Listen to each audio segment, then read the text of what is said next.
The meeting is called to order. Please stand for the pledge.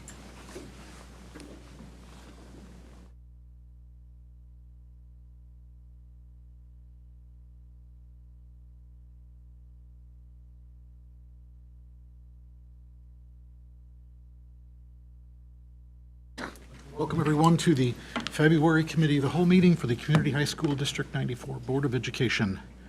Mission statement, please. Community High School strives to promote and provide growth experiences in learning, leadership, and living. Thank you, Rich. Board agreements, please. Concerns from the community and staff. Board members will listen carefully, remembering they are only hearing one side of the story. Board members will then direct that person to the person in the district most appropriate, following chain of command, who is able to help them resolve their concern. Board members handling concerns in this manner will clarify that one board member has no individual authority to fix a problem. Board members will call the superintendent if they think there is an issue or concern. Thank you, Lynn. Roll call, please. Mr. Brown? Here. Ms. Casey Mayer? Here. Mr. Remus? Present. Ms. Munoz? Here. Mr. Nagel? Present. Mr. Sake? Present. Mr. Zuniga? Here. Okay, that brings us to public participation. This is the portion of our meeting where any member of the public may address the Board of Education on any topic. We welcome your comments and will carefully listen to your concerns. We will not be able to engage in a dialogue during public participation, but when appropriate, we will direct the administration to follow up. Presentations are limited to no more than 5 minutes per person, with a total time limit of 30 minutes for public participation. If you are making public comment, please speak slowly so that the translator is able to keep up with you. If you wish to make personal charges or complaints against individual employees, volunteers, or students of the district, we request that you send the board your concerns in writing rather than stating those concerns during public comment. If anyone currently present wishes to make public comment and hasn't already done so, please fill out one of the comment forms in the back of the room and hand it to someone seated at the table. At this point, we have received no comment cards and no electronic public comment, so we'll move to reports and information, Teaching and Learning Transition Program.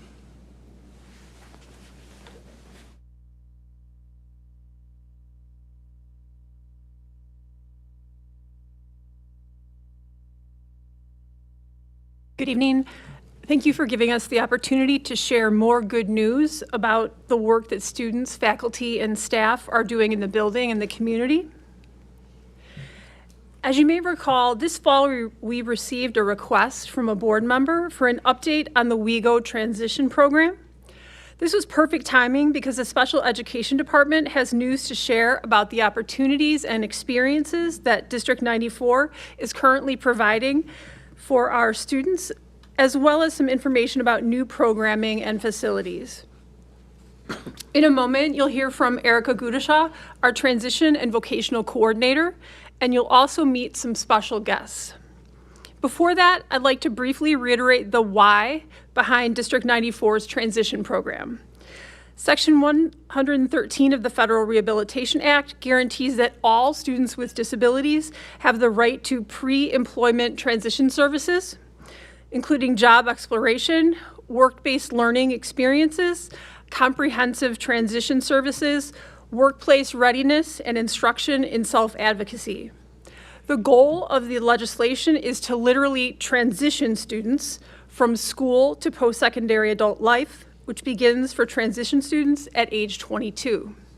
The 4 areas of focus, as you see on the slide, include employment, education, training, and independent living skills, while the focus of each of the 4 components is designed specifically for each student's individual needs.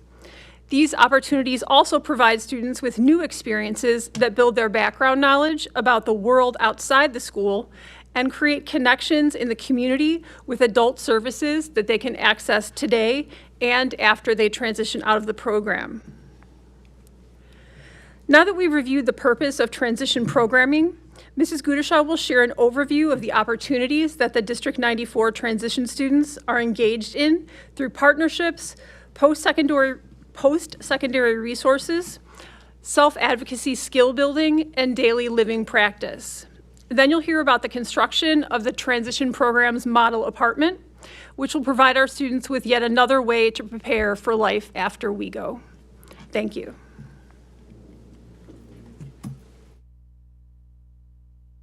Hey everybody, I'm Erica Goda-Shaw, the Transition and Vocational Coordinator here. I know Megan Payliner really wanted to be here this evening, but wasn't able to due to illnesses in her home. So we wanted to share, thanks to the help of our transition students, also known as interns, that across our days, we're constantly taking a close look at those 4 categories. So employment, education, training, and independent living skills. So taking a close look at that, we wanted to highlight for all of you some of our returning partnerships where our students are receiving on-the-job training, developing skills that can be generalized into any setting across employment. So at Lehman Middle School, we have students who are working there in a very different type of environment when you compare that to other partnerships. It is in the kitchen initially, which can be a kind of chaotic, unpredictable environment that can be noisy. There can be temperature differences, and also there's safety involved when working with food in a school setting. But based on that experience, students are quickly able to let us know what's working for them, what's not working for them, to help us better shift where their internship needs to go next to help them meet their long-term goals of paid employment in the future. So Brian, come on up. Brian is accessing Lehman as an intern. So Brian, can you share with us what is one of your favorite parts of going to Lehman?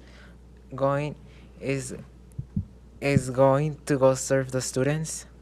So you enjoy working with the students out on the main floor after preparing all the food? Yes. Yeah, awesome. Are you having fun there? Yeah. Meeting new people? Yes. Learning new skills? Yes. Awesome. Thank you for sharing.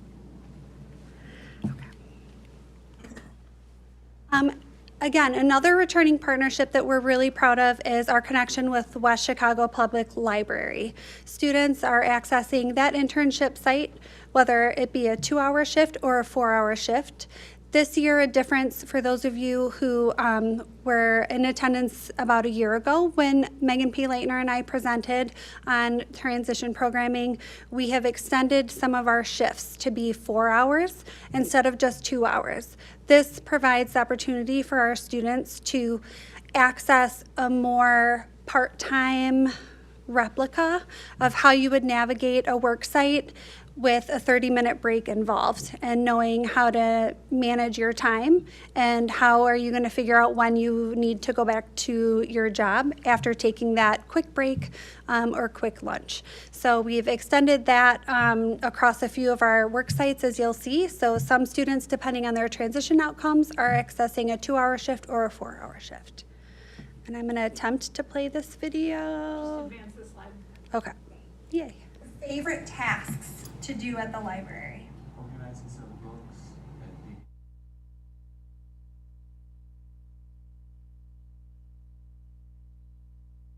So as you can see, the library is a very different environment in comparison to Lehman. It's a quiet environment, so interns who are accessing that site have to also learn kind of the social innuendos of what needs to happen if you were working in a quiet library setting. Also, the academic component, as far as what they're asked to do at that job site, is very different in comparison to the Lehman setting. The We Go Teas, our on-campus student-run business, continues to thrive here. Oftentimes, our We Go Teas provides us the opportunity for an on-campus site, especially when we have new individuals coming into the transition program. It allows us to be able to take a very close look at what their skills are on the job, and then be able to better support them in what internship off-campus they go to.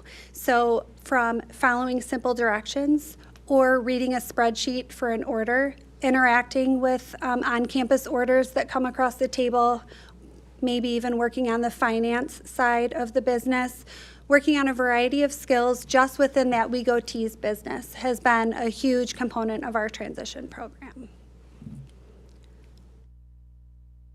And then we also wanted to highlight, so based on student and family feedback and their areas of interest, some students and families are seeking not to necessarily access paid employment when they leave us at the age of 22. Some are seeking to access day programming or rec leisure programming, maybe even residential facilities. And so to help build skills that students here are going to need when they access those different resources, we've provided them with some volunteer opportunities and some foundational learning within our WeGoTees programming to help them be able to build skills to generalize that will help them access those adult services later in life. WeGoTees, what do you do at WeGoTees? You fold shirts. Yes, you set timer. When you're folding shirts, do you have any special tools that you use? Where? Yeah. Yeah, where do you volunteer on Thursdays? Children. And at Feed My Starving Children. You scoop. And then what do you do when you scoop stuff? And How does it make you feel volunteering? happy. Happy! What's your favorite part? You have fun. We are going to feed. Work on measuring? Yeah. Good. What about weighing? Do you sometimes work with the scale at Feed My Starving Children? Yes, it is the best. What's your favorite part about having internships this year? I love it. As you can see, they have fun no matter where they're at for their internships or volunteering. And some celebrations that we have this year are expanding into the community, so new community partnerships. So we've partnered with Fox Valley Ice Arena this year to provide our interns with 4-hour shifts with a 30-minute lunch. Jerry Ann Johnson is our on-site supervisor over there. She is known in that arena for being a fabulous figure skater. She has gotten to know our students. As you can see, she provided us with a quote on her feedback as far as their transformation across first semester. At Fox Valley Ice Arena, they're working on a variety of tasks, but one of the featured components of that environment is really that it simulates working in a large, whether it be Target or a warehouse setting.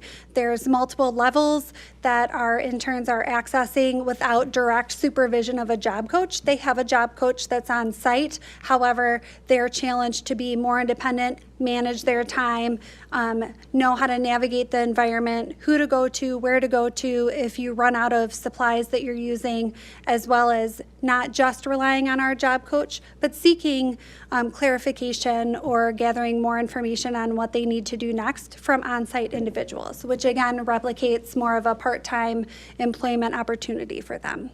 I know I recently found out that now they have access to a microwave, but in the fall, as students were challenged to start to meal plan for that internship site, they knew that they were going to have access to a break room, which is one of the suites at Fox Valley Ice Arena, and they would have access to a sink and a refrigerator. So oftentimes students are microwaving meals or using the microwave to some extent to make their lunches. And so it was a fun new challenge for them to figure out how they're going to navigate what they're going to pack and make for their lunch. So again, building that independent living component right on into our internship. And Owen, would you like to share one of your favorite parts of working at? Yes, probably one of my favorite parts about working there is just being around with the staff. The staff is very kind and friendly to all of us that temporarily work there during the day. And probably one of my favorite things to do is when we clean the arenas that the figure skaters and hockey players use. Just because, like, as a little added bonus, as I'm cleaning, like, the protective glass, I get to see them practice on the ice, and that's always fun to see them practice. I always enjoy seeing them do what they do best on the ice. Yeah. And do you have a special connection with? I do. I Ice? actually play sled hockey for the Chicago Hornets, and we practice up in Mount Prospect. So it's not the same, but I still love hockey. So it's always awesome when I get to see people practice, whether it's me out there or someone else. I just love seeing it. Oh, thank you, Owen. Another new community partnership is with St. Charles Do It Best Hardware. The individuals who I was able to meet with at the end of the school year last year to discuss if that could be an internship site for us are graduates of West Chicago High School. So they have a passion for this building, but also a passion for working with individuals with disabilities to build their skills within their company. So I just wanted to play this one really, let's see if it'll play. How about Jenna, since it's not playing, but we have Jenna here. Jenna, in that video clip, it was just gonna show a really short clip of something that you were doing on the job that day. Would you mind sharing what you were doing that day? Yeah, we were doing inventory. Doing inventory, and do you use paper pencil for that? Did you have to scan anything? I used the zebra to scan, and then my coworker next to me was writing down the numbers. Okay, very cool. Thank you. And what is your favorite part about working at St. Charles Hardware? I'm gonna say probably inventory and stocking. Stocking, okay. And how do you feel that it's preparing you for figuring out a job later? I feel good. You feel good? I know we're fortunate, Dave, Nestor, and Barry at Do It Best St. Charles, having graduated from West Chicago High School. They also have a really good sense of humor and have built really positive relationships with our interns. So I know you find them to be funny at times too. Yes. So, that always helps when you can laugh with your supervisors and bosses. Yeah. Thank you, Jenna. So again, I can't say enough about all of our internship locations. Do It Best Hardware has been pretty vocal about our access to them this year. That's just a sample of a fall tweet that they had put out, just expressing how proud they are of our students and all the work that they're doing. So we continue to enjoy that partnership and can't wait to see where that goes. Okay.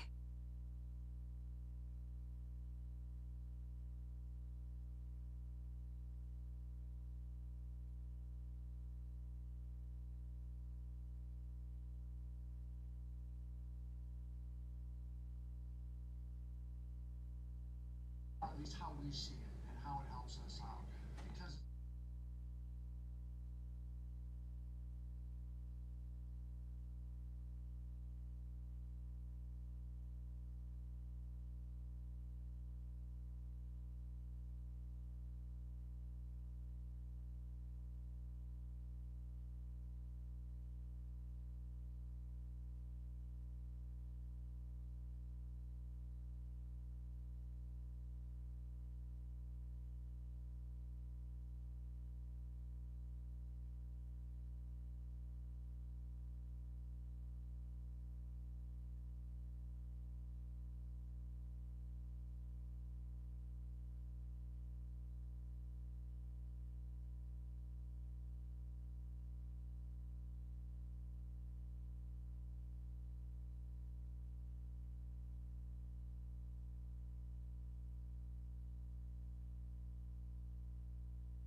got my first job because of this program.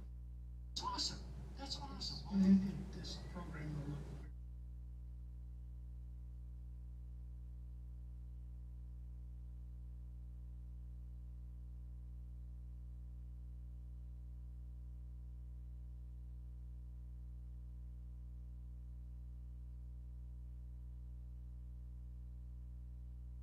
So to highlight a very new internship site this year is Wake Up We Go, which is based out of our building, and it's a true partnership between our DLP programming and transition. Tonight we have a few of our Wake Up We Go transition students here delivering something to all of you.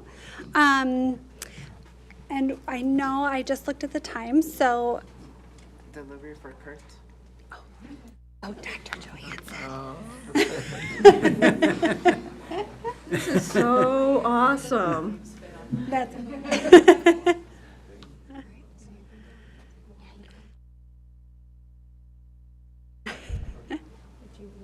Thank you very much.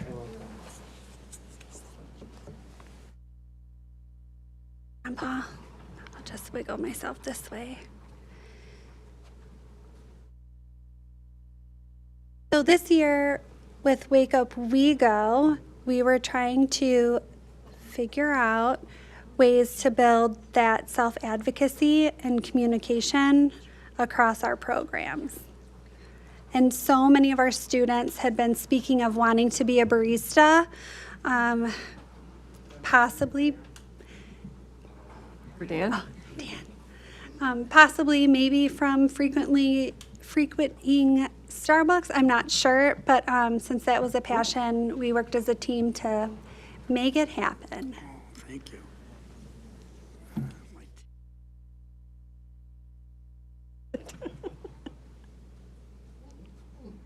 Oh, well. Right here. Ooh. Good job. Thanks, John. Appreciate it.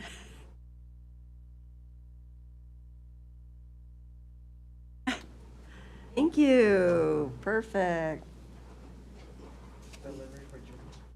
Oh, winter season. on that side. Julie? Oh, thank you so Oh, much. look, it's all decorated. Oh, this is exactly I've got what I a needed. snowman Thank you. and a heart. Smells good. Aw. That's me.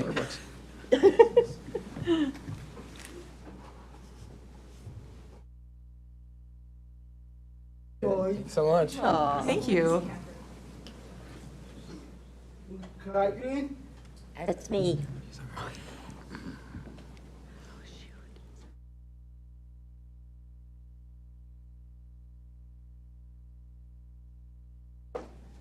You look very nice Thank you in your so suit. much. Too, yeah. I appreciate it. Good job, John Paul. So next, we're going to play a little video snapshot. It's only about a minute long, I promise, that gives you kind of the whole picture of what we're doing in Wake Up We Go.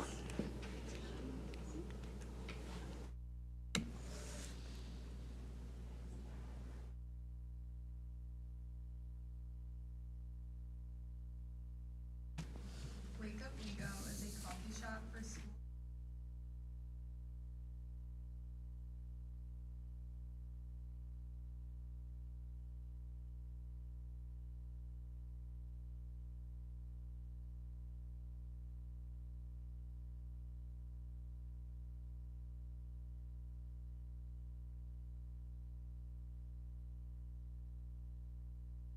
Hi, my name is Alejandro, and my favorite.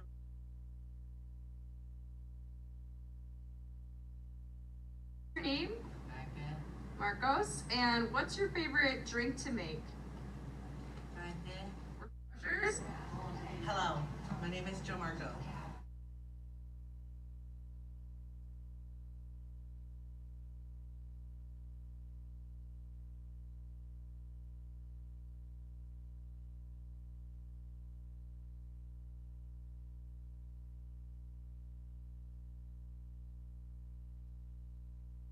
Coffee, tea. You find Christianity. Snare. Where is Wake Up We Go located? Concessions by NCC. Welcome to Wake Up Rico. My name is Joey. How much do the items cost? For coffee and teas and refreshers costs $2, and snacks is $1 each. Nice. And how do you pay? You can use cash or a punch card, one of these, and they're $10 each when you buy. How do I order at the coffee shop? You order on.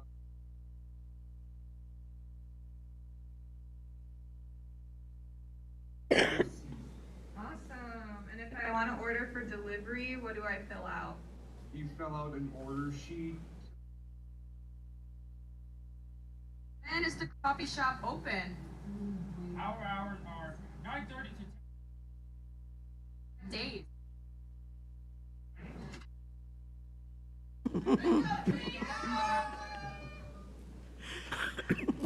That's awesome. That's awesome.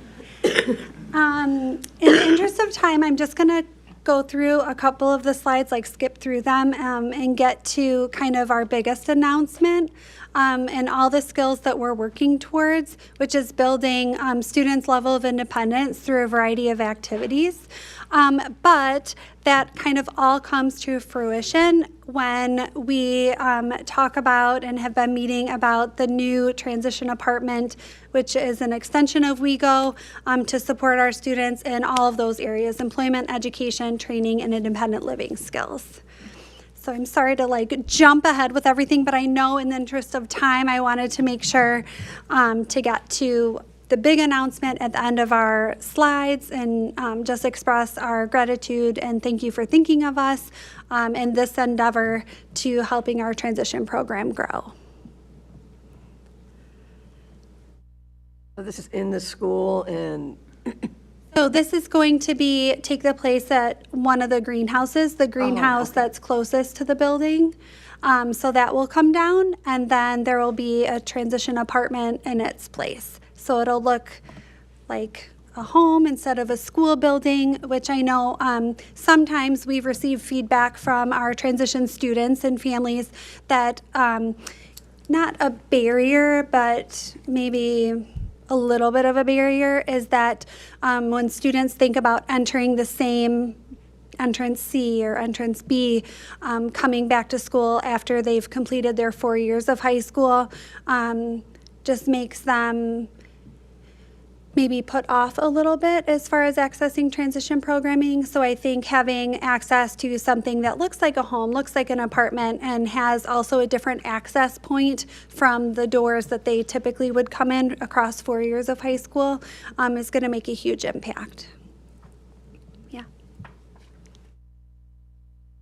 will there be a classroom set up in here too then? Or some type? Like, So- what else is there besides what we see here? Yeah, so what you see here, one of the largest components of the transition apartment is going to be, it will be an open concept. So in there, we're going to have essentially 2 operating kitchens all in one big space to allow multiple students to be doing food prep, meal planning, and so forth in that space. There will also be a space for like a living area for students to, again, figure out when we're in transition planning meetings, we're often trying to help our students think about what does life look like after you turn 22 years old or exit public education. How are you going to manage your time on a day-to-day basis? We don't want them to maybe hang out and watch video games or movies day in and day out. We want them to know how to use and operate kind of their own self within an apartment setting. So this will afford us to do those things. They'll also have access to a bathroom in the transition apartment as well as a laundry facility, which again will be helping us to access additional resources within that space to help us prepare for our internships. As you saw, our Wake Up We Go crew, they have aprons that are part of their uniforms, so they're also responsible for figuring out what do you do when they're dirty, what time of day are we going to wash those, things like that. So they'll be working on those skills in that setting. It's my understanding right now that we'll also continue to have access to like our We Go Tea area that's housed within this setting. As our transition program continues to grow, the space of that apartment won't fit all 3 of our classrooms in that space all at one time, but we'll be working to navigate the ins and outs of a schedule so that all students are accessing it to work on independent living skills within that space. Did that answer your question? Yeah.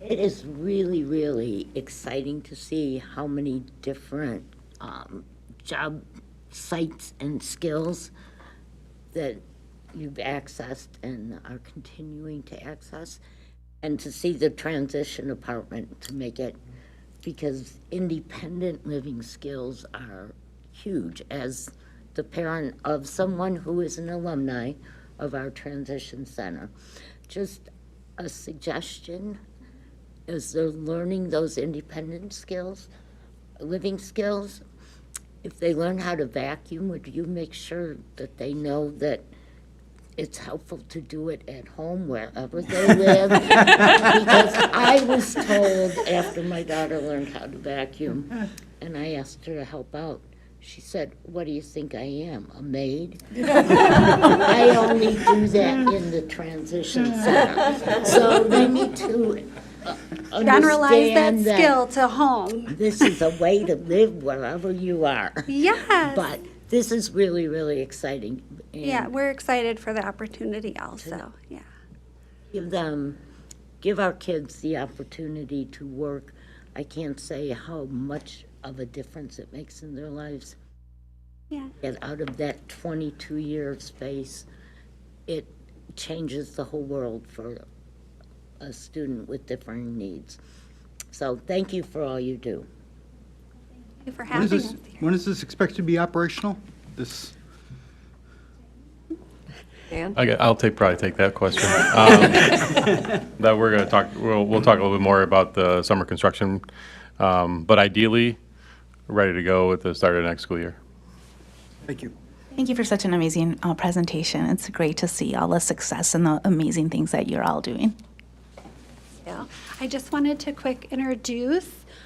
We have Marielle Reach, one of our transition teachers here. Regina Pauley and Maggie Laboon are here. And then we have Erica Miller, our social worker, and Erin Benson, our speech pathologist. And then we also have Caitlin Reba, who is, like I said, that bridge of Wake Up We Go. She is our speech pathologist for the DLP program, who also transition students are working in Wake Up We Go on Mondays and Fridays because they are busy at internships Tuesday, Wednesday, Thursday. And then our DLP students pick up the Tuesday, Wednesday, Thursday shift. So that's our bridge to everything. I don't think I forgot anybody else. So thank you for having us. I'm sorry about the time. For your presentation, and thank you for this wonderful program that you have for our kids, and thank you for the drinks. Yes, thank you. Cheers. Cheers. Thank you to all the kids who came here tonight. You guys are wonderful. It's good stuff. Yeah. All right, that brings us to textbook purchase. Provided in your packet is a memo along with the supporting documents for the textbooks that we are proposing for purchase for the 25-26 school year. Just as a high-level summary overview, the first two, one for our AP Music course and one for the Essentials of Marketing, would be replacing textbooks that are significantly older. The science one is an update to the newest edition for Honors Biology program. And then last but not least, the French program is looking to adopt a text for all 4 levels of French. So that's French 1, 2, 3, and 4. As a reminder, the numbers that you see here, the quantities are estimates. We would make a final purchase once sectioning numbers are available later in the spring, but this is pretty close.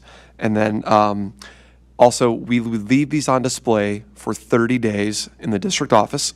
I would update the board at the next COW meeting, just if we've had any comments, questions, or concerns from the public, and then we would ask for formal approval at the March regular board meeting.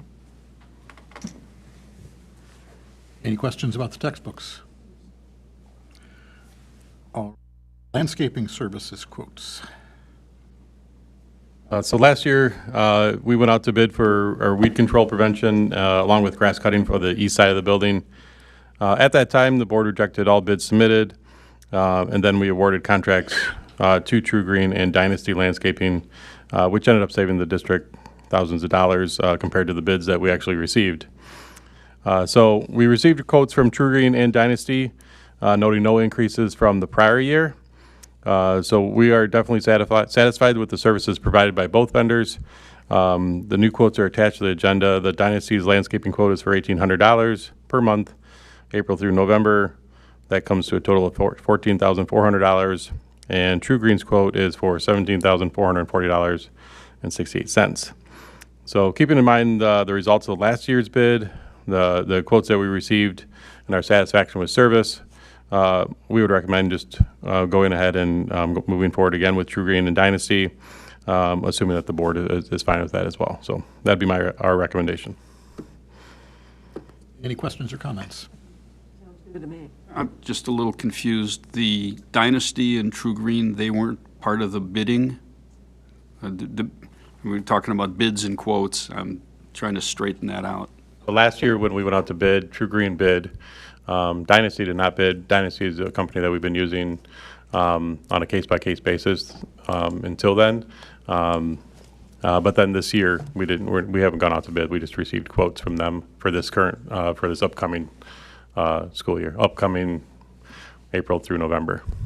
Okay, so we just requested quotes. We didn't put it into a formal bid or anything. Correct. And you're just basing Dynasty against last year's quotes. Their quote this year from last year's. Their quote this year is the same as last year's quote, yeah. Any other questions or comments? Okay, summer construction bid update. So the Board of Education approved renovations for the upcoming summer, which included renovations for the third floor bathrooms, replacement of ceiling and lighting, and the building of that transition apartment. Allied Facility Partners released the bid to the public on January 7th. We had 2 walkthroughs. We had a lot of people walk through the building. We had the bid opening on January 28th. Unfortunately, a limited number of contractors submitted bids, and not all the trades. We didn't actually receive bids for all the trades. So Allied is going back out to bid for at least a portion of those that we didn't have enough bids for those trades, and then we'll have another bid opening on February 14th. Allied Facility Partners, they've noted that they're going to call additional contractors, make sure that at the time they said that they had a lot of interested bidders that just didn't submit a bid for some reason, so they're going to go back to those individuals and really try to push to make sure that we get bids at the February 14th. So at this point, I don't think our timetable for summer construction has changed. Our plan is still to have that approved at the March board meeting, and then we can work up a schedule and make sure that we stay on schedule. And to Gary's question, hopefully have that apartment ready to go by the start of the school year. Any questions? Did we get any feedback from the bidders as to why they weren't complete the bidding and things? I mean, it seems unusual that we would put work out and not have anybody jumping on it. We have responses from Allied, and Allied didn't really have a good response on why they didn't bid. They thought the project was large enough that it should interest enough people. We had plenty of walkthroughs options, and so again, I'm not really sure, but we're hopeful that come February 14th, more put in a bid. The details were provided by DLA. Yes, we DLA, myself and Allied, we walked through all the drawings and all the specifications, make sure that they were good to go. Seems unusual that people wouldn't be taking advantage of an opportunity for some work. So, I was just wondering, do you think that things are changing and people are overworked, and I don't know. I guess it'd be good to try and get some feedback, maybe.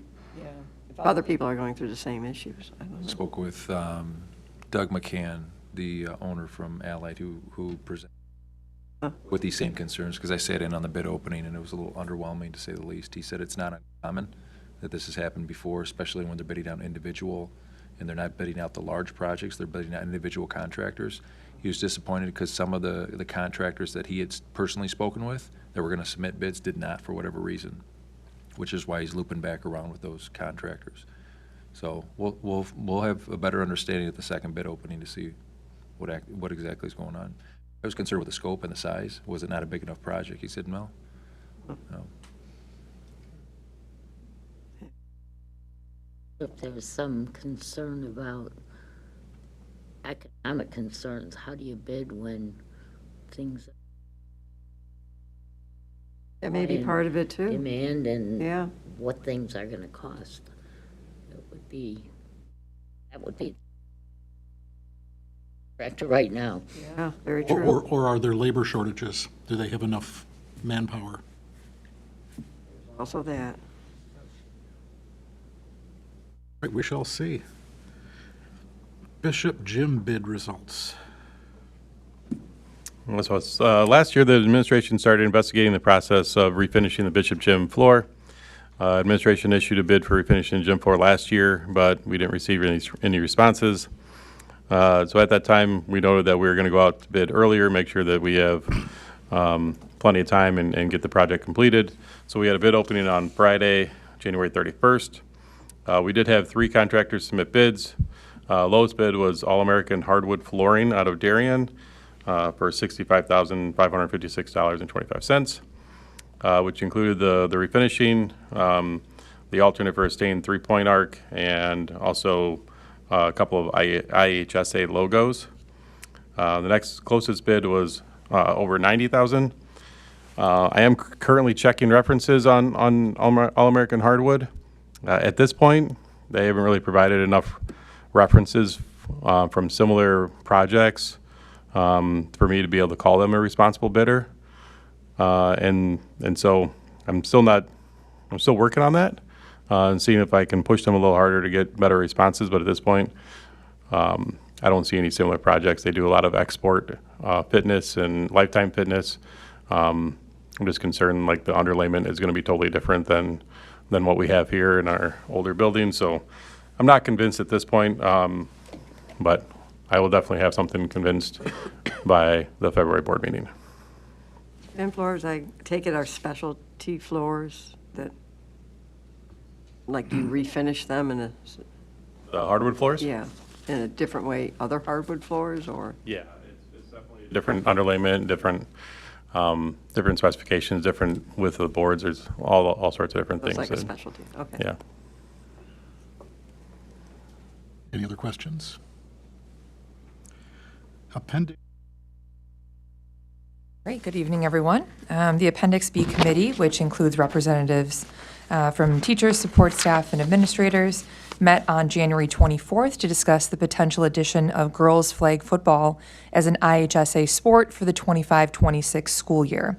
Following its debut as an IHSA sport in the fall of '24, girls flag football has gained significant momentum. The Appendix B Committee reviews requests for the addition of official IHSA sports and activities outside of our standard probationary club and activity timeline.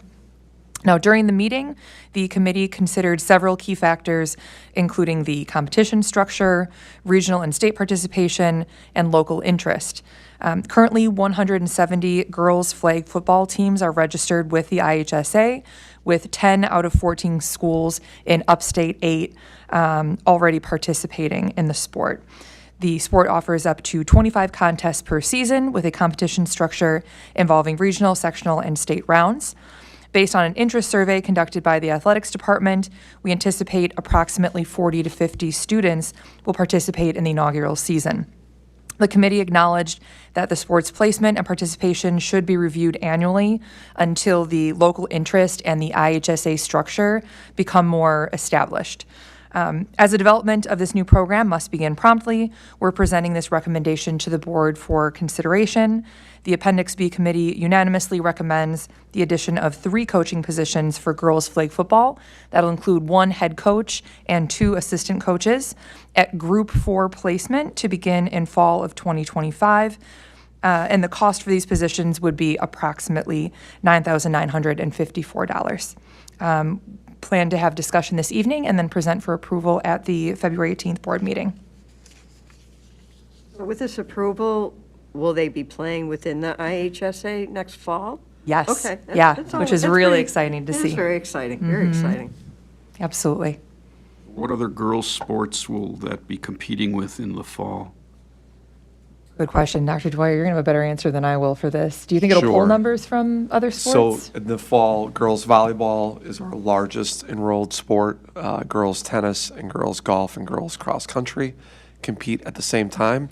I think there would be a lot of crossover with girls soccer, which doesn't play until the spring. So hopefully we don't see any reduction in other sports, but we see an increase in our overall numbers.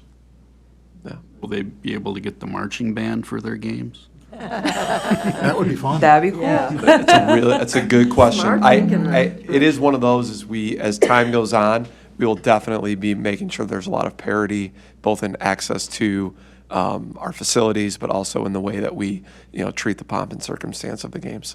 Will they be playing opposite when the boys' football team is there, or how will that work? So we've been involved in some high-level conversations at the conference level with the Upstate 8 Conference about how this will work. And they can play more often. So a boys' football plays once a week because of full contact.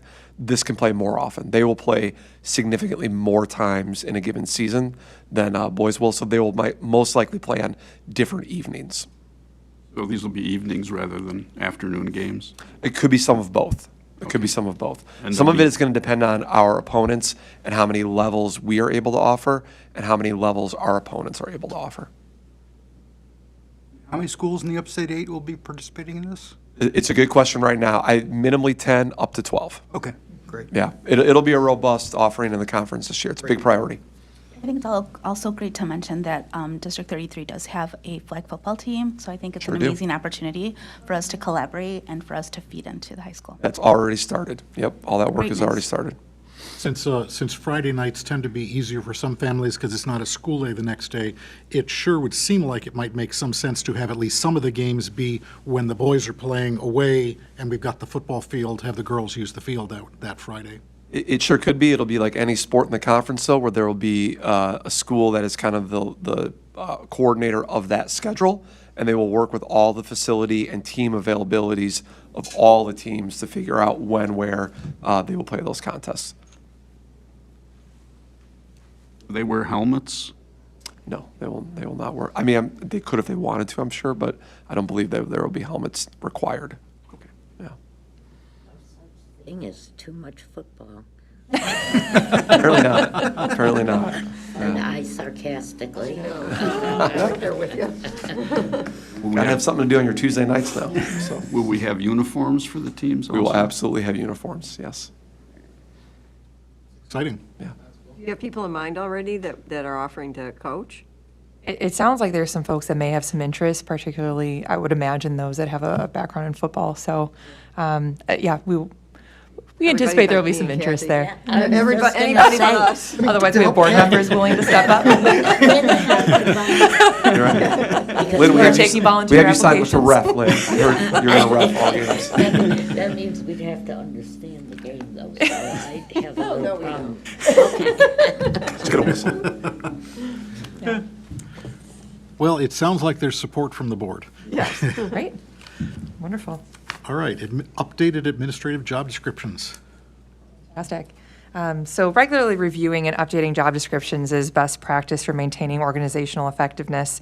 Clear, accurate job descriptions ensure that roles and responsibilities are well understood and aligned with district goals, and also help mitigate legal risks by defining the scope of responsibilities, which is crucial in maintaining compliance with labor laws, including those related to compensation, non-discrimination, and employee rights.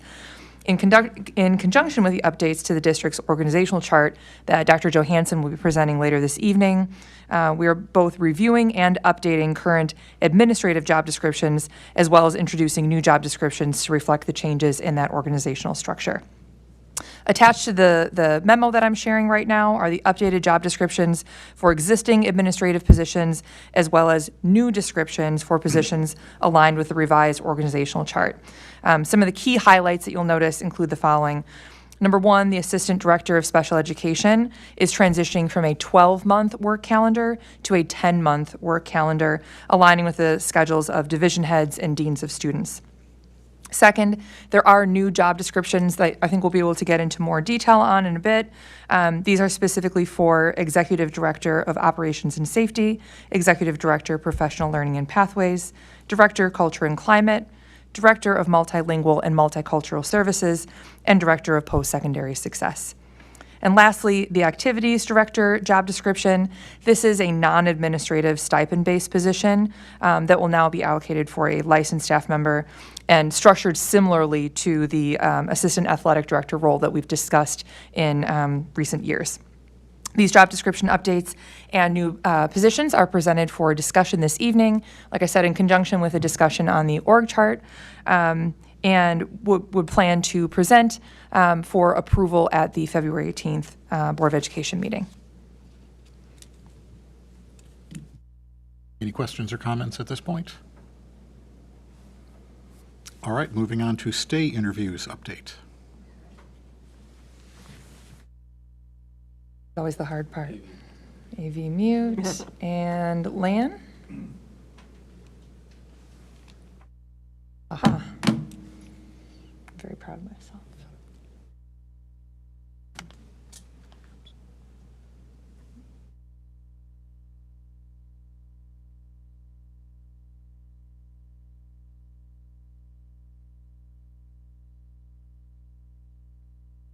Wonderful.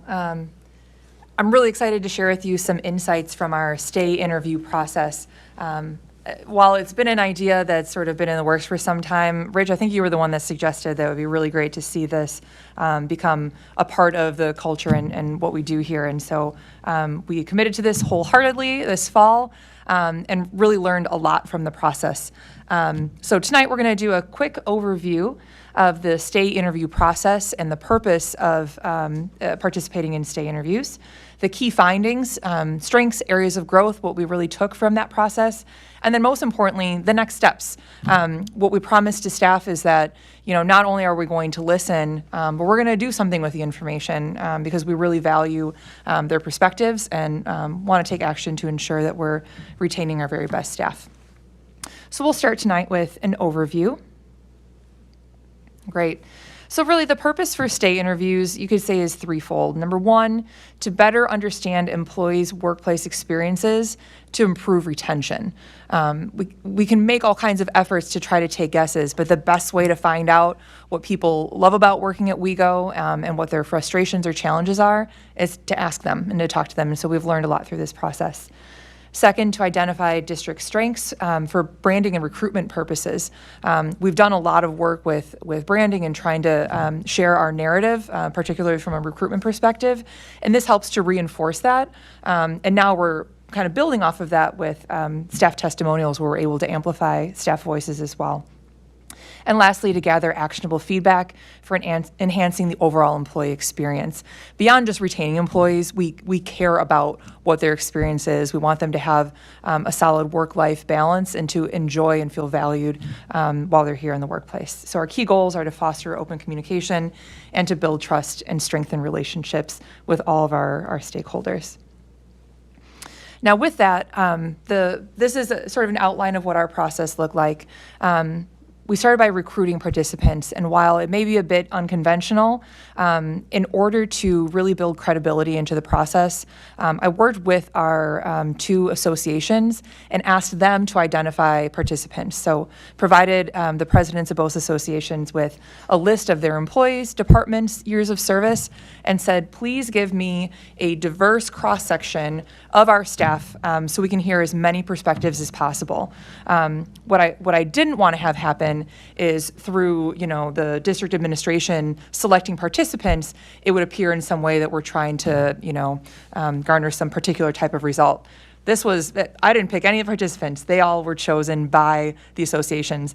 And that was wonderful because I got to hear from 23 different individuals from our support and licensed staff. They were proportionate to the numbers that we see in our actual population as well. And that represents about 8.6% of our total population that I was able to sit down with one-on-one. When we conduct those interviews, I would sit down with them. I had standardized questions, and my role is just to listen. So making sure that they felt that it was a safe place, that there would be no repercussions, no identifiable information would be shared, and I just got to listen and ask follow-up questions and record word for word. What we really were able to do was probe employee experiences, what have their challenges been, what suggestions do they have for improvement, and everything that they shared was confidential, although they knew that these broader insights would be shared publicly. Then was the fun part, getting to analyze the results. So I collected all of this great data in a spreadsheet that was not identifiable to any individual. And what I was able to do was leverage artificial intelligence to help analyze that data. While I thought I had an idea of what that looked like, it really helps to pull the bias out of that analysis process. And I was able to ask a whole bunch of different types of prompts to look at the data in summary form, to break it down by groups of questions, and to get some really good stuff that we could work with in developing an action plan. I also want to share that we did perform an anonymous perception survey of the process following, so we could know, did participants feel comfortable, did they think it was valuable, et cetera, to inform our next steps. And then lastly, developing an action plan and determining what key metrics we're going to want to use to track our progress going forward. In terms of the anonymous post survey, like I said, this was a perception survey of the state interview process. The feedback was overwhelmingly positive, and linked in here, you can actually see the results of that anonymous survey. It was conducted in both English and Spanish, as were the stay interviews, depending on the employee's language preference. And again, what we see overall is that folks felt comfortable. They felt that they had an opportunity to share openly, to articulate their experiences, and that their overall satisfaction was very high, and they felt like it was a worthy experience to continue with going forward. So what were some of the key findings that we were able to take away from this process? Let's start with some strengths. And I think this reflects some of the things that we have discussed right here in this room. First, relationships. This was a theme that came up time and time and time again. Folks really value the relationships that staff build with each other and especially with our students. Interestingly, that wasn't just particular to our licensed staff. That was all of our staff. So even those folks that might not necessarily be student-facing every day really enjoy being part of a school setting and knowing how their work contributes to the well-being of our kids. The sense of community within the district also was a really common theme. And that's helpful to know because with our employer branding of, community is everything being our tagline, that's good to know because we have to reflect the voices and experiences of our staff, and it seems like those things are really on track. Some other things that were highlighted were the district's strong internal culture. Staff feel a deep connection to students and to the broader community. And then lastly, a shared sense of purpose, which is a powerful force in what creates that sense of loyalty and commitment among our staff. There were a lot of areas of growth that were shared as well. The first and one that was heard probably most commonly was a concern from all employee groups around compensation. And I think it is worth, recognizing that and continuing to work with our employee groups. Next, there were some frustrations expressed regarding workload. That really pertains to balancing multiple responsibilities within the workplace, accessing resources. While that wasn't a really common theme, when it did come up, it was a pressing theme, and navigating some what folks would consider to be inefficiencies within our system. Those are all things that we can address both in the short and the long term. Additional support and refinements in resource allocation may be something that's required in order for staff to feel adequately supported. So we can continue to dig in that area. Some other themes that came up across the board. Number one, a desire for clarity and support from leadership. I know this has been a focus, but that's certainly something that takes time. Folks are looking for clear communication about the goals, expectations, and initiatives so that can reduce the ambiguity in their jobs and so they can align with the district vision. Perfect timing is we're also going through a strategic planning process. And so as this process goes on, I'll be really curious to see if the data we collect shows that folks do feel they're getting clear messaging and they're more able to align their work with our district goals. There was also a strong desire for tailored recognition, meaning meaningful recognition. I think people appreciate when they get a snack or when there's a shout out, that's fine. But the real meaningful recognition that they're talking about is when they get a handwritten note or a visit from somebody who noticed something that they're doing in their work. It's not the superficial stuff. And so that's really good for us to know as we look at our means of recognizing staff going forward. They're also hungry for professional development opportunities that are tailored to their areas. Specifically, I think we can look at further leadership development opportunities for leadership within the district. We've talked about some of the limitations we have, but we definitely have some creative ways we can go about exploring those opportunities. Collaboration across departments, not just within the departments, and having their contributions acknowledged, like we said, in those really meaningful ways. One of the things that participants were asked to do is to use one word to describe our district. And the words were really interesting. This word cloud captures all of those and the number of times that they were mentioned. So just to give you a sense of some of the positives, some of the challenges, all in one cloud together, that gives us a sense of where we are and where we can head as a district. Okay, so next steps. When we think in the short and the long term, there are certainly a number of things that we can do to address these concerns and to try to create a better employee experience and increase our retention across all employee groups. Number one, in the short term, we can work on improving our communication by providing clearer goals, expectations, and updates on district initiatives. This has been a focus. It will continue to be a focus, knowing that that's something that our staff is really looking for. Next, we are going to carefully, as we do annually, review staffing, programming, space, and resource needs in preparation for 25-26, taking into consideration some of those specifics that were brought up during the stay interview process. We'll continue to further develop those mentorship programs. This was the first year for our support staff mentorship program. Our licensed mentorship program has been developing over the years, and I think that's a place where we can continue to put resources to ensure that our new hires really understand what it means to work here, have a strong sense of belonging, and have the tools that they need to be successful in their roles. And then lastly, highlight and celebrate the district's diverse and inclusive community and our recruitment and our retention efforts. That is a focus of what we're doing this year that we want to continue into the future. Now, long term, like we said, we're right now in the middle of the strategic planning process, and we start to see these two pieces dovetail together.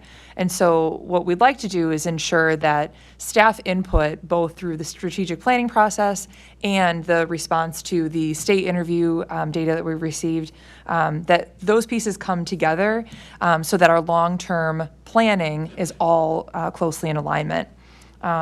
We also want to expand the state interview process in the coming years, give more employees the opportunity to sit down and have that one-on-one. There are definitely many, many more interested than those that were able to participate this year, and use that feedback to inform the progress that we're making toward these action steps, look at those key metrics as we move forward, and shape the direction of where efforts go from here.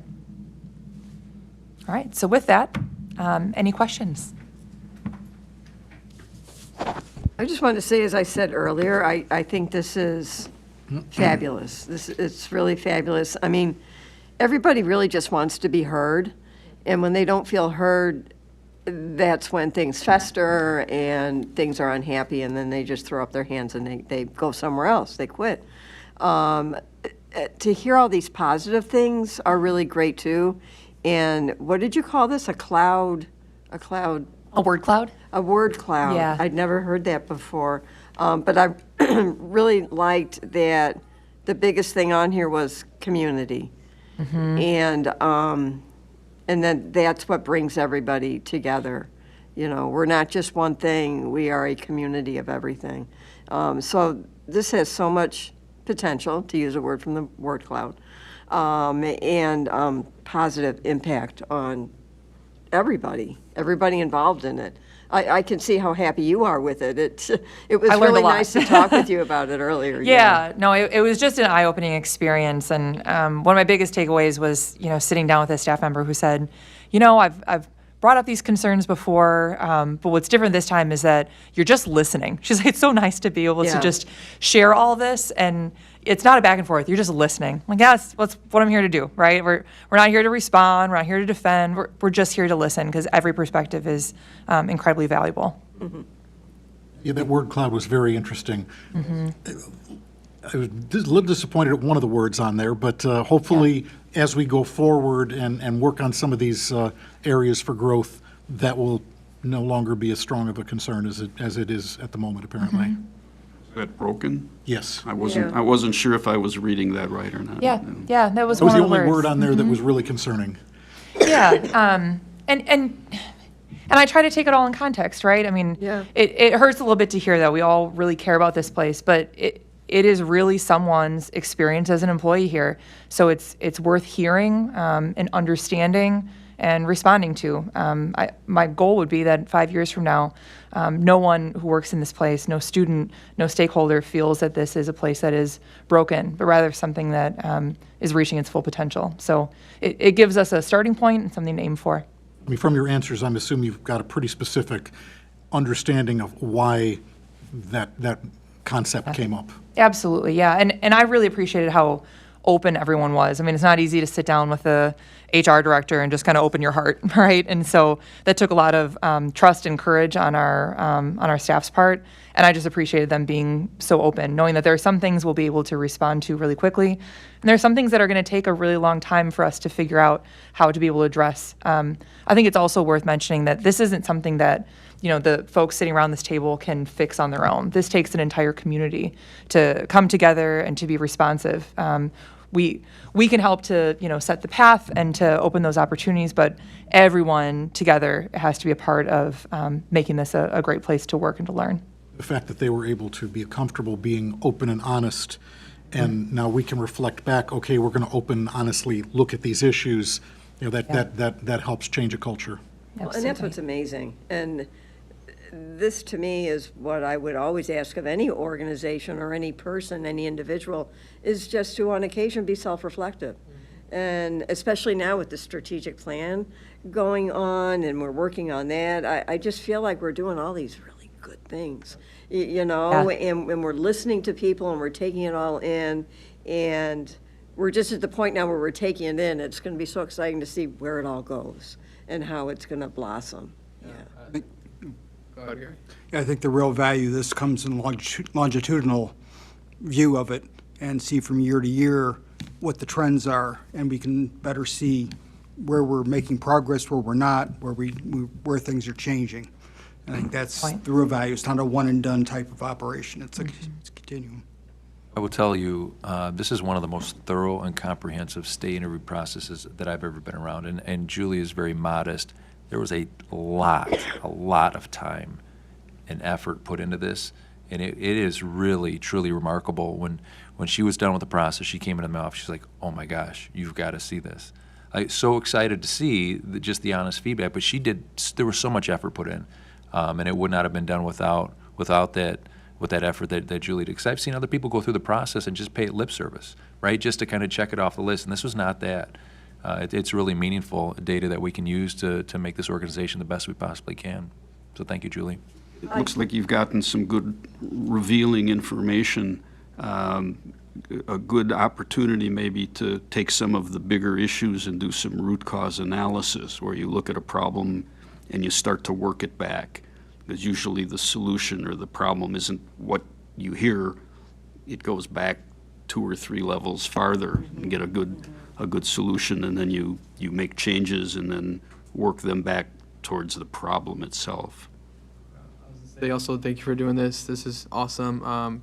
The vulnerability to see like some of those words again was a little bit like it makes you a little sad, but again, it's awesome that, staff are comfortable enough to be able to share that. And again, going off of what you're saying, Lynn, I feel very good about where we're headed and the strategic plan and everything going in. And one of the other words that we haven't mentioned that I really loved seeing is the family part, which again, that's our community, right, in a whole family. So Absolutely.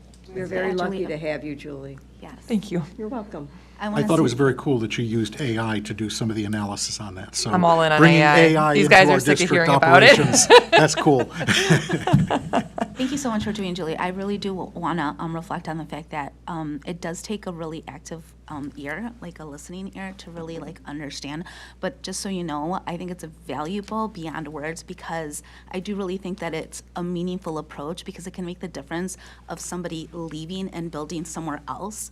And at the end of the day, everybody loses. The student loses, the families lose, the organization loses. So you could potentially really make somebody who's looking to build their time and their career here to stay here, because you approached it in this way.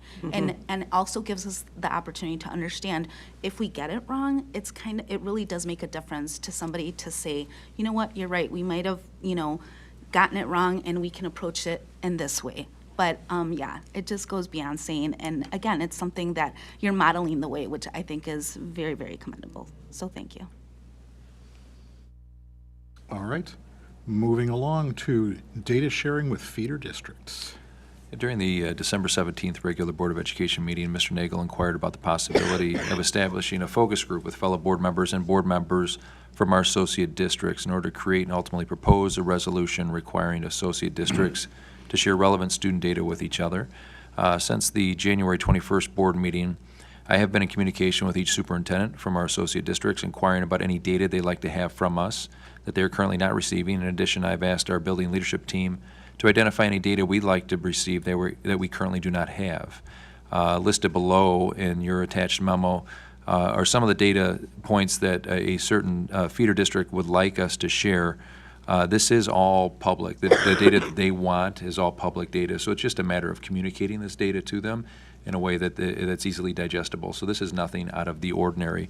Furthermore, I asked our associate district superintendents if they'd be willing to reach out to their respected board to see if there's any interest in working with Mr. Nagel on this project. Suggestion was made by one of our associate district superintendents that an IGA might be the best way to achieve this goal. So really, I'm seeking clarification from the board as to how you'd like me to proceed with this topic. As I sat back and I've reflected on this for the last couple weeks, a lot of the information that I think we might have missed in the past might be due more to system structures and ultimately relationships, to where there is that open flow of communication when those transition meetings take place, when students ascend to the high school ranks with our staff. And there might have been a lack of sharing. I don't think it was anything that was malicious, but maybe just minor oversights that we might be able to accomplish through the reestablishment of those relationships. But I just want to hear where the board is at on this. Is this something, I think the first step, when you give me direction, the first step I need to do is just sit down with our legal counsel to say, if an IGA was developed, would that IGA cover the confidentiality of the student coming into our district, or would the IGA, in essence, supersede that to where the feeder district would have to supply all of the sensitive information, confidential information? And then what is it can't be a one-way street, so what is it that our associate districts will be looking for from us to give in return that we aren't already providing them? So I'm going to leave it to the board. How would you like me to proceed? Well, I just want to ask a question first. I wasn't at the December meeting, so forgive me if you already talked about this, but when a student goes from 8th grade to 9th grade, this is just a general question, does their whole file come with them, or are they like starting out new? Well, their CUME file transfers with them, but I think their disciplinary file might not necessarily travel with them. Is that a legal reason? Because they're changing districts, that would be a legal reason, but we also have the ability to share that information with districts. Okay. So there's nothing prohibiting the conversation from taking place. Okay, it just hasn't been taking place. And I don't know that it For- has then, or like you has- say, for whatever reason, Yeah. In my experience, in 8 months, I haven't noticed that there's been a gap, but there might be some history to this, to where there has been some information that has been left out. Whether it's intentionally, unintentionally, I don't know. But I don't know this to be an issue right at this moment. I guess part of why I'm asking all this is to figure out if we need an IGA or if we already have, I guess, laws behind us that allow us to do this. Let me clarify. My concern is that if we were a unit district, information that would transfer from 8th grade to freshman year within a unit district would go seamlessly. Okay. We sometimes find ourselves in a position where, because it's an arbitrary change of a district, information could be held back that would be important, behavioral information, things like that, and we don't naturally get that because it's confidential. Gotcha. So my concern is to try and, at least from the standpoint of student records, break that barrier that we face as 3 separate districts going into high school, that if we were a unit district, we wouldn't see. Gotcha. So it would be more automatic as opposed to having to ask for additional info that you think might be there. Automatic and not have to ask, but also a parent or guardian could say, I don't want you to share this information with the high school for some reason, that they wouldn't necessarily be able to do that in a unit district. So trying to get us on a level playing field with sometimes critical, important information that we don't naturally get, or somebody forgets to pass it along, or somebody forgets to ask for it.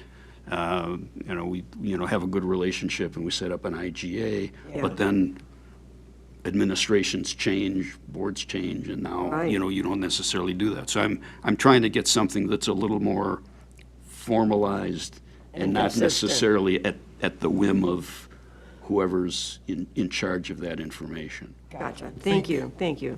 I would think a starting place would be for the 4 districts to discuss amongst themselves, what information do you want from me? What information can you send to me? And kind of define, okay, what is the information that ought to flow? And then once you have that defined, okay, what is easy to share? Are there any things that are a problem to share? So we've defined, is there a problem with some things, or are we able to get everything without having to go with further steps?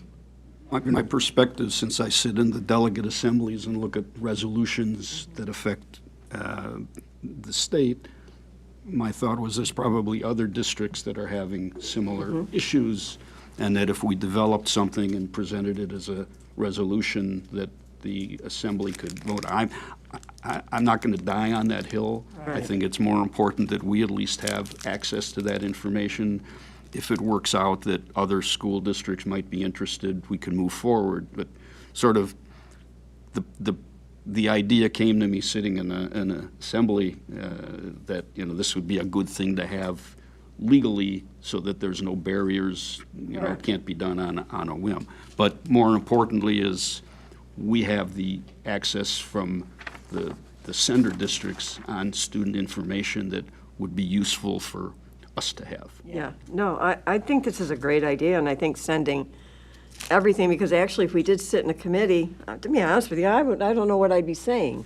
I don't know, I'd be saying, well, I need this piece of information because I am not down in the weeds with everybody else, knowing what situation will require what type of information. So I would just, I like the idea of the IGA and just saying, send everything, send the full file. I agree. I think that's the point. We shouldn't be asking for specific information. You should be able to, the default should be, what aren't we getting? Right. We need to know what we're not getting. Yeah. Maybe the next step is to try to define what those areas of information are, and also to find out from legal what an IGA may or may not be able to do as far as addressing privacy concerns, and then come back to the board with an update on that. I go back to the fact that if it's a unit district, there wouldn't be that confidentiality necessarily. Right. You'd be able to go to anybody's file and pull information So out. we're not really even asking for anything that unusual. Yeah. That's No, not done other in than- other situations. Right, yeah. other than the structure of Mhm. elementary districts and high school districts. But we do need the lawyer to, Feel clarity. based on current school code, would an IGA open all those doors as freely as a unit district? Or are there still school code issues that would preclude some of that if, say, a parent said, don't tell the high school this or whatever? Yep. Right, right. And that might necessitate something going up to the state legislature. So, I've got my marching orders here, and then I'll report back hopefully in 2 weeks. If not, then it'll be the following cow. Okay? Thank you. All right. Quick question. While we were in talks of policy, Julie kind of sparked my, a question here. With AI being such a magnificent tool at what it is, do we have any policy in regards to AI with student usage? Not have a specific policy that outlines AI usage, but that is something that other districts, including ours, we've been in conversations in the last probably month or two to see what that looks like. So that's definitely on our list. I would imagine press is Policy working kind on of that working too. on that right now as Yeah. we speak, yeah.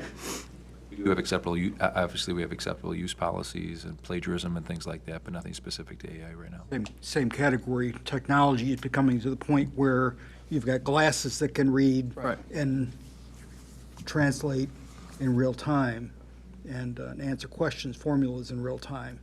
So it's going to become a much bigger area very quickly. Certainly, staff needs to stay aware of what's out there and make Looking- determinations on how it can affect their classrooms. You're looking at a math test, look at having been looking at the formula on the test, and they give you the answer.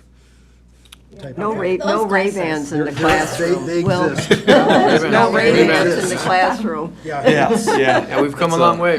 Yeah. Yeah, The old it's textbook and changing pencil. more quickly than we can keep up.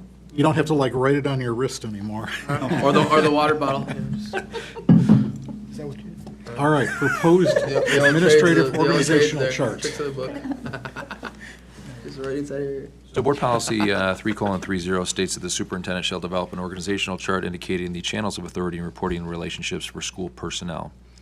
At the beginning of the 24-25 school year, in accordance with Board Policy 3:30, I identified a need to closely examine our current organizational chart and then provide the board with a plan to improve our structure. Over the past 7 months, I've been working on a structure that will increase efficiency, improve communication, and align with our future needs. So included in your board packet, you'll find the current organizational chart as well as the new organizational chart that will go into effect on July 1st, 2025.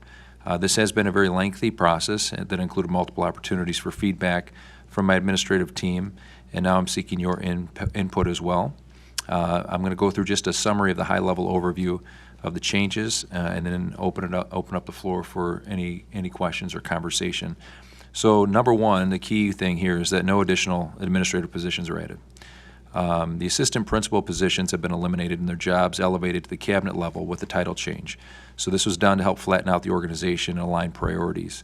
In an organization of our size, I felt that we had too many layers in it, and I think it bogged us down a little bit with the different layers and who does what and who reports to whom.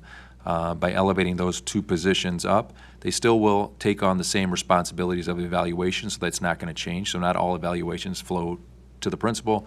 They still will have evaluation responsibilities in addition to their additional job descriptions. All cabinet level positions are now called executive directors. This was a needed change due to the variety of director positions that we have throughout our organization. So if you take a look at the current organizational chart, we have directors literally everywhere in the organization. And as a new person coming in looking at it, we have 10-month, we have 12-month, we have directors at the cabinet level, we have directors all down through the organization. How was I supposed to know coming in who does what and how do you delineate between all of the different directors? So I don't believe that we needed assistant superintendents in a district our size, so the next logical step to delineate between a cabinet level position and a director level position was just to name them executive directors for, I'll get into those jobs here in a minute. So the next move was the technology department, split it into two different departments. So two different areas of oversight. and every school district that I came in contact with has done this many years prior.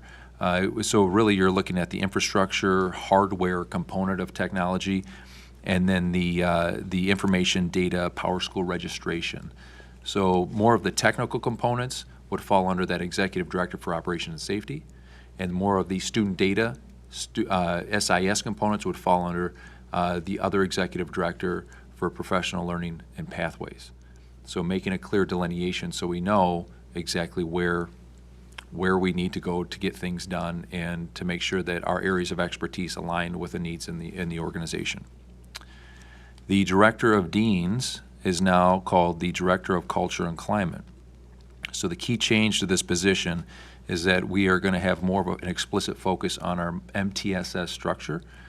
We do a really good job in pockets in isolation for interventions, but there hasn't been someone that has overseen that process to ensure that it's implemented with fidelity across all tier and levels of supports. So this person will now directly oversee that. The Director of Culture and Climate will oversee our Activity Director. So as Julie alluded to earlier, the Activity Director was actually our division head for CTE. I have an issue with administrators getting stipends, right? So that stipend is going to be pushed back into the association and align more closely with the Assistant Athletic Director, where there'll be 2-period release and then a stipend attached to it, similar to the Assistant Athletic Director. The division head for world languages is now the Director of Multilingual and Multicultural Services. So this position will oversee both EL and world languages. The division head for CTE is now the Director of Post-Secondary Success. This position will oversee dual credit pathways in CTE. I feel like this was a gap in our organization as well. In looking towards the future and the development of more dual credit opportunities and pathways and partnerships with businesses and community members, we asked one person to do all that on top of the curriculum, assessment, professional development. That person happens to be sitting down in the audience right now. It's too much for one person to do. It's an impossible lift. So now, by just reallocating that position from the division head of CTE to now the Director of CTE and Pathways and Dual Credit, we have that one person that is identified to work closely in this area to ensure that we get more students engaged in pathways and engaged in dual credit opportunities. The Assistant Director, Julie talked about this earlier, Assistant Director for Special Education will be moved from a 12 to a 10-month. When Jim was hired in July of last year, I started that conversation at that point. I didn't quite understand why that was a 12-month position, and during the interview process, it was very transparent with him about this could potentially, once I have a chance to analyze the needs here in the organization, this could potentially go to a 10-month. And this is the shift that we decided to make starting next year, going from a 12 to a 10. And then the Activities Director will be removed from the division head, pushed back into the association like we already talked about. There's a lot there. The visual, I'm a visual learner, so the visual is in front of you as well. If you have any questions. I gotta say, I appreciate the clarity, like just from top bottom, like very clear on like what they are in charge of. The division is great. Like you said, I think in many certain job roles there was too much in one site, and I think it's fairly divided. Gotta say, like the tech stuff, that's huge as well, right? Like I feel like there would be two in between. I'm a big fan of the MTSS, right? Where it's a top bottom, everyone's all in, right? Everyone knows what they're doing. Everyone knows, what's going on with each particular student. I love that. That's great. Because I do think before, like I know everyone has the best interest for a student, but I think as long as if we're not all on the same page and there's not like a common database where we can all see the same thing, there will be students that fall through the cracks. So that's great. One of the things I didn't mention was the Executive Director for Operations and Safety. Those additional responsibilities are going to be the Director of Technology, more infrastructure, hardware, buildings and grounds operations stays the same, but that person is also going to oversee our anti-frame services and our SRO, as well as our auditorium director. We have, much like some of the other elements of MTSS, we have pockets where we're good with safety, but it's not an explicit focus on safety. Our emergency operations plan needs to be overhauled and revamped, right? Some of our safety and security processes need to be overhauled and revamped. So I needed to make sure that we had a person that was dedicated to the safety of our organization to ensure we do trainings, we follow all of the trainings and the mandatory trainings that we do, and we're good there, but I think we can go deeper into that to make sure that we add another layer of safety to our building. That was one area that I don't think I touched on in the narrative there. I do love the updated titles, culture and climate, and multilingual and multicultural services.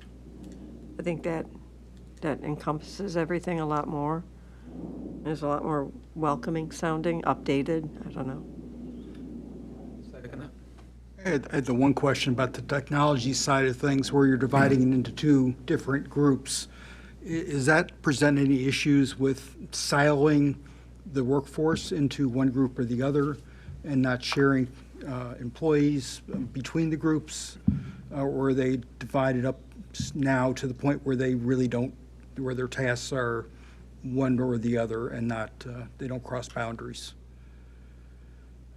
Well, I don't think it's ever good to be siloed in any organization. Right. So there's always going to be crossover even within these titles, right? People are going to nibble on the edges of other people's area just because of the size of our organization.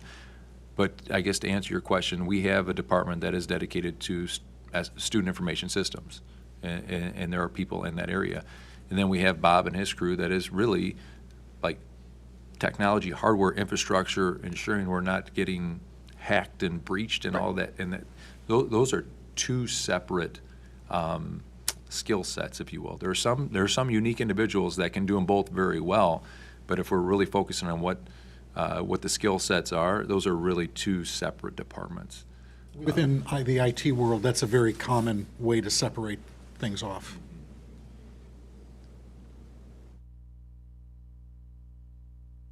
Noticed that the family outreach coordinator was moved into another, under the culture and climate.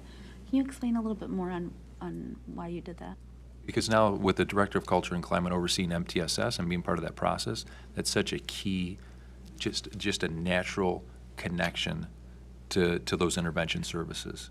And they'll be working with those teams more closely now. Mm-hmm.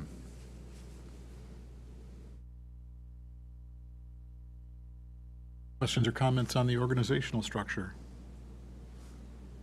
How do I print that out so I can read it without going into child pose? I can give you my copy. You can have that. Do you want it? Do you want this old, sorry, it's on, I ran out of No, paper, it's I fine. used this old stuff.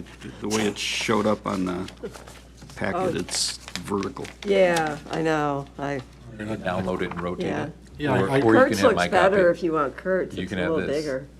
Oh, I can, You want Kurt's? I can blow this up. Yeah, I'll take Kurt's.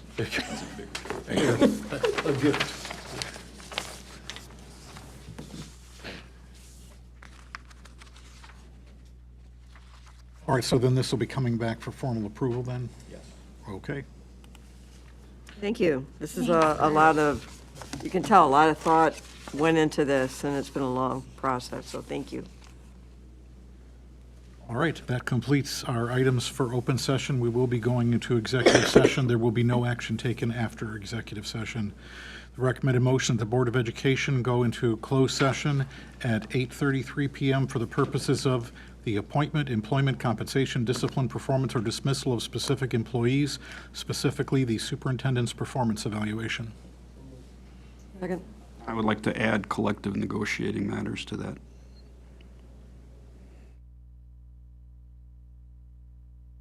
For a comment. Okay, we'll add collective negotiating matters as well. Roll call, please. Mr. Brown? Aye. Ms. Casey Mayer? Aye. Mr. Ramos?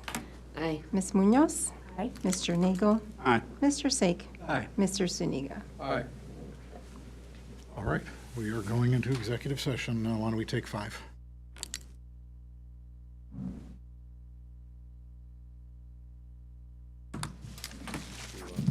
Was asking if you want this. I wasn't.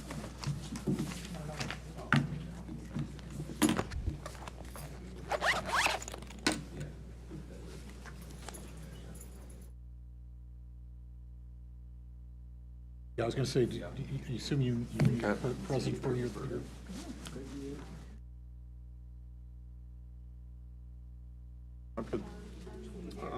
Yes. Okay. Perfect. Yep.